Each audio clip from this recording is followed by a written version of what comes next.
বন্ধুরা, ব্যাঙ্গালোরের খেলা দেখে মনে হচ্ছে এবার 2026-এর ট্রফিটা মনে হয় ব্যাঙ্গালোরই জিতবে।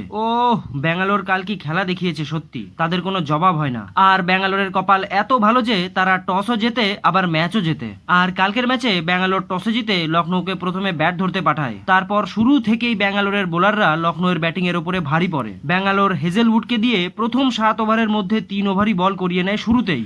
আর এই 3 ওভারের মধ্যেই হেজেলউড ঋষভ পান্তের হাতও ভেঙে দেয় এবং নিকোলাস পুরানের উইকেটও নিয়ে নেয়। তারপর তো লখনৌয়ের প্লেয়াররা শুধু 20 ওভার কমপ্লিট করার জন্য খেলছিল। কাল লখনৌয়ের প্রত্যেকটি প্লেয়াররাই এত বাজে খেলেছে যে তাদের দল থেকে কোনো প্লেয়ারের হাফ সেঞ্চুরি তো ছাড়ুন, 40 রানের গন্ডি পর্যন্ত কোনো প্লেয়ার পার করতে পারেনি। যার কারণে লখনৌ 20 ওভার খেলে অল আউট হয়ে 146 রান করে 147 রানের টার্গেট দেয় ব্যাঙ্গালোরকে। আর এত কম রান ব্যাঙ্গালোরের সামনে, ব্যাঙ্গালোরের মাঠে ব্যাঙ্গালোরের করাটা বিশেষ কোনো অসুবিধার কাজ ছিল না। তার উপরে বিরাট কোহলি কাল এত সুন্দর ব্যাটিং করে যে মনে হচ্ছিল সে অন্য পিচে খেলছে। তবে বিরাট কোহলি কাল নিজের হাফ সেঞ্চুরি থেকে মাত্র 1 রান আগে আউট হয়ে প্যাভিলিয়নে ফেরে, কিন্তু সে ততক্ষণে ব্যাঙ্গালোরকে জয়ের দুয়ারে পৌঁছেই দিয়েছিল। তারপর রজত পাটিদার, টিম ডেভিড এবং জিতেশ শর্মা মিলে লখনৌয়ের এত কম রানের টার্গেট মাত্র 15 ওভারেই ভেদ করে ফেলে।